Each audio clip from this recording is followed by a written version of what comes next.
10 पापों से मुक्ति दिलाता है। गंगा स्नान गंगा दशहरा का पर्व भी ज्येष्ठ शुक्ल दशमी को प्रतिवर्ष मनाया जाता है।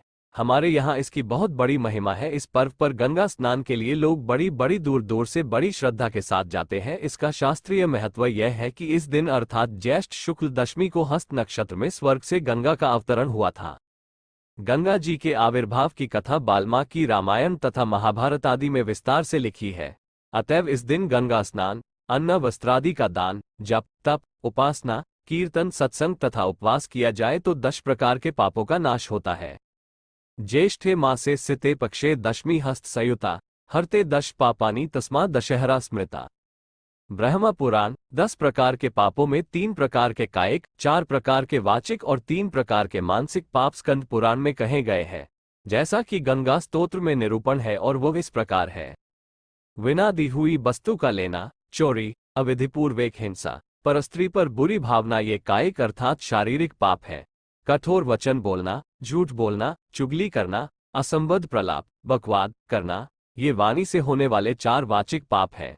दूसरों की वस्तु या द्रव्य की इच्छा करना, मन से किसी का अनिष्ट चिंतन करना और व्यर्थ का आग्रह, ये 3 मानसिक पाप है। इस प्रकार इन 10 पापों को निवृत्ति होती है। गंगा स्नान में इस समय लोग 10 गोते भी लगाते हैं एवं स्नान करके श्री गंगा जी का पूजन करते हैं और निम्न मंत्र पढ़ते हैं। नमो भगवते दशपापहराय गंगाय नारायण्याय शिवाय अमृताय विश्वरूपिण्य ते नमो नमः। पतित पावनी भगवती भागीरथी के स्नानार्थ है भारतवर्ष के लाखों करोड़ों व्यक्ति इस पावन पर्व पर जाते हैं। श्रद्धा भक्ति से स्नान दानादि पुण्य कर्म करके अपने को कृतकृत्य समझते हैं। श्रीमद् भागवत के 5वें स्कंद 17वें अध्याय 10वें श्लोक में भी आया है कि गंगा स्नान के लिए आने वाले पुरुष को पग पग पर अश्वमेध, राजसूय आदि यज्ञों का फल दुर्लभ नहीं है। ये हमारे धर्म ग्रंथों में वर्णित है। यदि हम देखें तो ज्येष्ठ मास की तप्त गर्मी में स्नान लोगों को कितना प्रिय है। उस पर भी यदि तालाब, नदी और फिर गंगा नदी का स्नान प्राप्त हो जाए तो कहना ही क्या। हरिद्वार में गंगा जी का जल कितना ठंडा रहता है, यह वहां स्नान करने वाले ही जानते हैं। केवल गंगा जल में बहुत ही गुण विद्यमान है। वो टॉनिक है, रोगनाशक है, अर्थात गंगा का जल अमृत के तुल्य, बहुगुण युक्त, पवित्र, उत्तम, आयु का बढ़ाने वाला, सब रोगनाशक, बल वीर्यवर्धक, परम पवित्र, हृदय को हितकर, दीपन, पाचन, रुचिकारक, मीठा, उत्तम पथ्य और लघु होता है तथा भीतरी दोषों का नाशक, बुद्धिजनक, दोनों दोषों को नाश करने वाला तथा सब जलों में श्रेष्ठ है। अर्थात इस व्याधिग्रस्त शरीर के जर्जर होने पर श्री गंगा जी का जल औषध है तथा भगवान नारायण ही वैद्य के रूप में कल्याणकारी है। गंगा जल को विशेषता में वैज्ञानिक दृष्टिकोण से एक प्रामाणिक उदाहरण दिया जा रहा है। इस बात को देखकर बहुत दिनों से लोग आश्चर्य मानते थे कि काशी में हैजा बहुत होता है किंतु आसपास के गांवों में प्रायः नहीं होता। आगरा गवर्नमेंट की ओर से नियुक्त वैज्ञानिक हैंकिंस साहब इस रहस्य की जांच करने के लिए काशी आए और यंत्रों के द्वारा गंदे जल की परीक्षा की। उन्होंने देखा कि काशी के गंदे नाले जो गंगा जी में आकर गिरते हैं उसमें लाखों हैजे के कीड़े हैं, किंतु गंगा जल में मिलने के 6 घंटे बाद ही वे सब मर जाते हैं।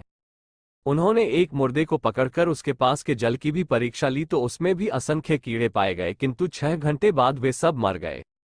उन्होंने लाखों कीड़े गंगाजल में परीक्षण करने के लिए छोड़कर देखा तो 6 घंटे में सब के सब नष्ट हो गए। इसके बाद हैंकिंस साहब ने कुएं के जल में भी हैंजे के कीड़े डालकर देखे तो 6 घंटे में बढ़ते बढ़ते वे असंख्य हो गए। अतः आश्चर्यचकित होकर उन्होंने कहा कि हिंदू लोग गंगा जल को जो इतना पवित्र मानते हैं और गंगा जी को देवी मानते हैं, उसके भीतर बहुत कुछ तत्व और रहस्य है। श्री गंगा जी के जल से स्पर्श की हुई वायु का सेवन करने से शारीरिक स्वास्थ्य को भी बड़ा लाभ होता है। शीतलता तथा आनंद तो आता ही है, मानसिक विचार भी शुद्ध होते हैं, अंतःकरण पवित्र होता है और हृदय में भक्ति का प्रादुर्भाव होता है।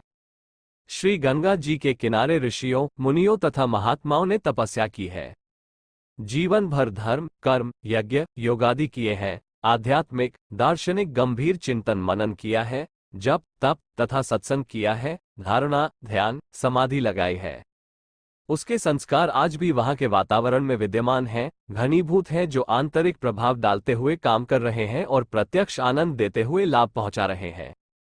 जिसको सत्संग की इच्छा होती है, जो मानसिक शांति चाहते हैं, वे श्री गंगा जी के तट पर संत महात्माओं के दर्शन सत्संग का लाभ बिना प्रयास ही पा जाते हैं और आंतरिक आनंदानुभूति प्राप्त करते हैं।